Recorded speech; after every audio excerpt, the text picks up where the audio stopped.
एक छोटे से गांव में बिरजू नाम का लड़का रहता था। वो बहुत ही गरीब था। वो एक साहूकार के यहाँ काम करके अपना और अपने छोटे भाई रिंकू का पेट भरता था। उनका एक हाथी भी था जिसका नाम रंगा था। बिरजू और रिंकू रंगा हाथी को बहुत प्यार करते थे और वो अपने रंगा हाथी की हर बात समझते थे और रंगा भी उनकी बात समझता था। बिरजू और रिंकू के माता पिता बचपन में ही मर गए थे।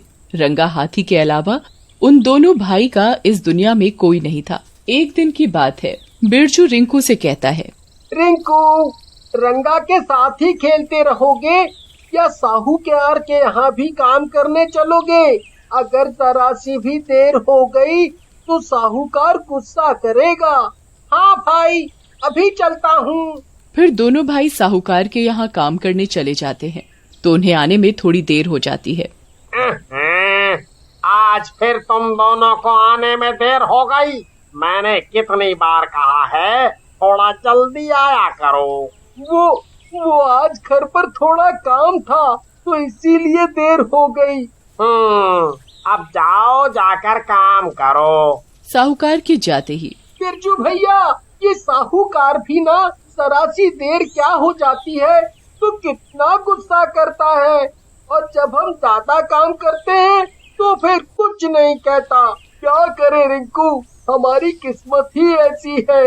इस साहूकार के यहाँ काम करने के अलावा हमारे पास और कोई रास्ता भी नहीं है। चल, अब बातें मत बना। साहूकार ने इस तरह बातें करते देख लिया ना तो हमें काम पर से निकाल देगा। फिर दोनों भाई अपना अपना काम करने लग जाते हैं और जब शाम हो जाती है तो साहूकार उन दोनों की छुट्टी कर देता है। फिर दोनों भाई अपने घर चले जाते हैं तो देखते हैं, अरे रंगा, तू अभी तक हमारा इंतजार कर रहा है? रंगा सूंड हिलाकर उन्हें बताता है, मैं कब से भूखा हूँ, मुझे भूख लगी है। देख, मैं तेरे लिए केले लाया था, ले केले खा। फिर दोनों भाई रंगा को केले खिलाकर खुद भी दोनों भाई खाना खाने चले जाते हैं और खाना खाने के बाद सो जाते हैं।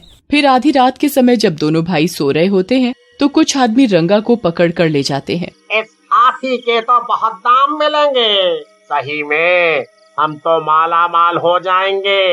अच्छा हुआ उस साहूकार ने हमें बिरजू और रिंकू के घर का पता बता दिया। अब हम इस हाथी को ले जाकर उन साहब को दे देंगे, फिर वो हमें बहुत पैसा देंगे। मुझे एक बात समझ में नहीं आई कि वो इस हाथी का क्या करेंगे। अब कुछ भी करें, मैं तो बस अभी से अमीर बनने के सपने देखने लगा हूँ। अरे सपने ही देखता रहेगा। अब जल्दी चल, अगर किसी ने देख लिया ना तो अमीर तो क्या, भिखारी बनने के लायक भी नहीं रहेंगे।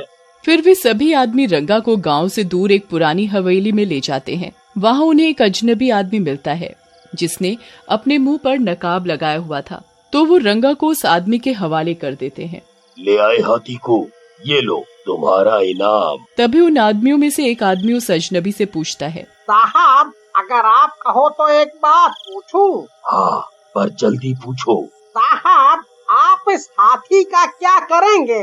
अजनबी गुस्से से उन आदमियों को देखता है और कहता है, तुम्हें तुम्हारी काम के पैसे मिल गए ना, अब जाओ यहाँ से। फिर सभी आदमी डर की वजह से वहाँ से चले जाते हैं और उन आदमियों के जाते ही वो अजनबी आदमी अपने मुंह से नकाब उतार कर जोरों से हंसता हुआ, मैं बनूंगा इस दुनिया का सबसे बड़ा साइंटिस्ट। मैं इस हाथी के ऊपर एक्सपेरिमेंट करके इस दुनिया का बहुत बड़ा साइंटिस्ट बन जाऊंगा। फिर मेरा नाम हर देश के कोने कोने में होगा। उस साइंटिस्ट की हवेली में बहुत से जानवर थे जिन्हें उसने बंद करके रखा हुआ था। वो उन सभी जानवरों के ऊपर रिसर्च कर चुका था, लेकिन उसे अब एक हाथी पर एक्सपेरिमेंट करना था। उसने रंगा हाथी को जंजीरों में बांध कर रखा हुआ था। उसके ऊपर एक्सपेरिमेंट करना चालू कर देता है और अगले दिन बिरजू और रिंकू जब सोकर उठते हैं तो देखते हैं, अरे ये रंगा कहाँ चला गया? ये तो ऐसे बिना बताए कहीं नहीं जाता, पता नहीं कहाँ गया होगा। चलो चलकर ढूंढते हैं। फिर वो दोनों भाई रंगा को ढूंढने निकल जाते हैं। उन्हें रंगा को ढूंढते ढूंढते शाम हो जाती है, पर रंगा उन्हें कहीं नहीं मिलता। और वो दोनों रंगा को याद कर कर के रोने लगते हैं। मेरा रंगा तू कहाँ चला गया? पता नहीं रंगा किस हालत में होगा, पता नहीं कौन ले गया हमारे रंगा को। उधर साइंटिस्ट जैसे ही रंगा हाथी के ऊपर पहले दिन एक्सपेरिमेंट करने के लिए इंजेक्शन लगाता है तो रंगा बड़ी जोरों की चिंघाड़ता है। मुझे दर्द हो रहा है, मुझे छोड़ दो, मुझे जाने दो, तुम ये मेरे ऊपर क्या कर रहे हो? लेकिन साइंटिस्ट रंगा की भाषा नहीं समझ पा रहा था। वो उसे इंजेक्शन लगा देता है और रंगा बेहोश हो जाता है, पर साइंटिस्ट उसके ऊपर लगातार एक्सपेरिमेंट करता रहता है। अब वो दिन दूर नहीं जब मैं दुनिया का सबसे बड़ा ऐसे ही उस साइंटिस्ट को रंगा हाथी के ऊपर एक्सपेरिमेंट करते हुए काफी दिन हो जाते हैं। तो फिर एक दिन बस एक और लास्ट दिन, फिर ये हाथी आदमियों की तरह बात करने लगेगा, उन्हीं की तरह बोलेगा। बस कल का दिन और। फिर वो साइंटिस्ट अगले दिन का इंतजार करने लगता है। जैसे ही अगला दिन आता है, बस आज मेरे एक्सपेरिमेंट का आखिरी दिन है। जैसे ही मैं इसे ये इंजेक्शन लगाऊंगा, फिर ये हाथी आदमियों की तरह बोलेगा। फिर जैसे ही वो साइंटिस्ट रंगा हाथी को इंजेक्शन लगाता है तो वो हाथी जोरों से चिंघाड़ने लगता है। मुझे दर्द हो रहा है, मुझे छोड़ दो, मुझे बहुत तकलीफ हो रही है। रंगा हाथी चिंघाड़ता रहता है, पर साइंटिस्ट को उसके ऊपर जरा भी दया नहीं आ रही थी। वो तो बस अपने एक्सपेरिमेंट पूरा होने का इंतजार कर रहा था। वो उसके ऊपर दर्दनाक एक्सपेरिमेंट करता रहता है। उसके ऊपर हाथी के चिल्लाने का कोई असर नहीं होता। जैसे ही साइंटिस्ट रंगा हाथी के ऊपर आखिरी इंजेक्शन लगाता है तो हाथी बुरी तरह तड़पने लगता है और वो बुरी तरह चिल्ला रहा था। बचाओ, मुझे मत मारो, मेरा दम घुट रहा है, कोई मुझे बचाओ। जैसे ही साइंटिस्ट का एक्सपेरिमेंट पूरा होने वाला होता है, तभी अचानक से उस साइंटिस्ट का एक्सपेरिमेंट फेल हो जाता है और रंगा की मौत हो जाती है। ओह, ये क्या हो गया? मेरी सारी मेहनत पर पानी फिर गया। ये मेरा 5वां एक्सपेरिमेंट था और ये भी फेल हो गया। बड़ी मुश्किल से तो इस बार हाथी का इंतजाम किया था, अब दूसरा हाथी कहाँ से लाऊंगा? रंगा हाथी मरने के साथ ही भूत बन जाता है और वो अपने सामने खड़े साइंटिस्ट को अपने पैरों से कुचलकर उसे मार देता है और जोर जोर से रोने लगता है।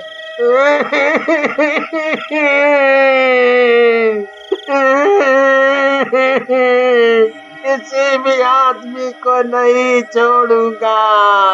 फिर वो भूत हवेली से निकलकर गांव में चला जाता है तो उसे वहाँ से जाता हुआ एक आदमी दिखाई देता है। ये इंसान जिंदा रहने के लायक नहीं है, इन्हें मैं नहीं छोड़ूंगा, मार डालूंगा सबको। फिर वो भूत उस आदमी को अपने पैरों से कुचलकर मार डालता है और जोरों से चिंघाड़ने लगता है। फिर अगले दिन गांव के लोगों को उन आदमियों की कुचली हुई लाश मिलती है। अरे इन आदमियों को किसने मारा और इनकी ये हालत कैसे हुई?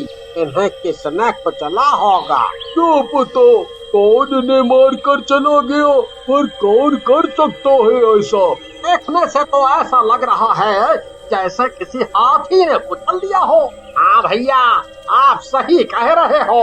देखते ही देखते ये खबर पूरे गांव में आग की तरह फैल जाती है और ये खबर बिरजू और रिंकू तक भी पहुंच जाती है और वो दोनों आपस में बातें करने लगते हैं। ये कैसे हो सकता है कि कोई रात में आदमियों को अपने पैरों से कुचलकर मार रहा है? तभी बिरजू सोचने लगता है, कहीं ऐसा तो नहीं कि ये सब रंगा कर रहा हो? गांव के लोग भी कह रहे हैं ये किसी हाथी का ही काम हो सकता है। नहीं नहीं, ऐसा नहीं हो सकता।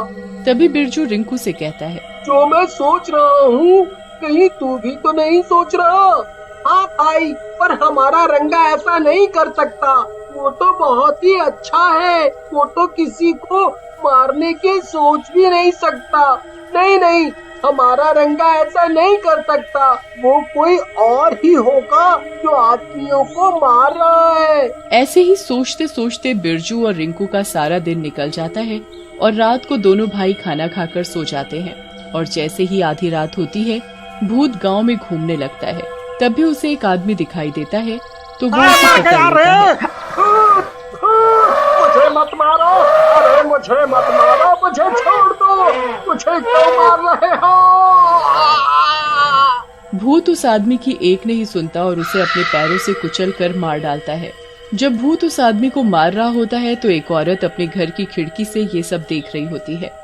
अरे ये तो बिरजू और रिंकू का रंगा हाथी है, ये भूत कैसे बन गया? यही सब गांव वालों को मार रहा है। फिर वो औरत डर की वजह से खिड़की बंद कर लेती है और भगवान को याद करने लगती है। फिर अगले दिन जैसे ही सुबह होती है तो वो औरत गांव वालों को भूत रंगा हाथी के बारे में बताती है। अरे ये और कोई नहीं, बिरजू और रिंकू का रंगा हाथी है जो अब भूत बन चुका है और वही सबको मार रहा है। फिर सब गांव वाले बिरजू के घर जाते हैं और उसे बताते हैं।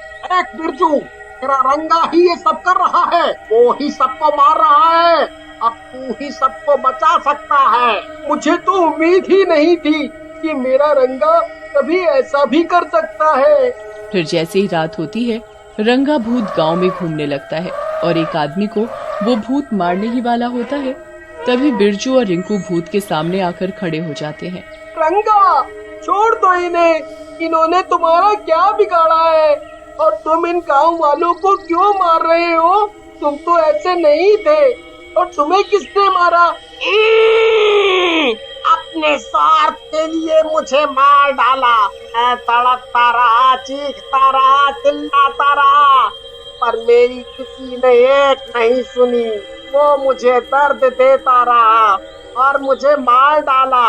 मुझे नहीं पता कितने मासूमों को उसने मार डाला। ये सभी इंसान एक जैसे होते हैं। शांत हो जाओ रंगा, शांत हो जाओ। लेकिन हाथी के ऊपर तो खून सवार था, पर जैसे ही बिरजू रंगा के ऊपर हाथ फेरता है तो वो शांत हो जाता है और रोने लगता है। बिरजू और रिंकू भी रोने लगते हैं। हमें तुम्हारी मौत का बेहद दुख है, पर इसमें इन गाँव वालों की कोई गलती नहीं है। इन्हें मत मारो। मैं इन्हें तभी छोड़ सकता हूँ जब ये किसी भी जानवर को नहीं मारेंगे, ना ही उन्हें तकलीफ देंगे। हम तुम्हें विश्वास दिलाते हैं कि हम किसी भी जानवर को नहीं मारेंगे। इतना कहते ही भूत उस आदमी को नहीं मारता और उसकी आत्मा को शांति मिल जाती है और वो वहाँ से चला जाता है।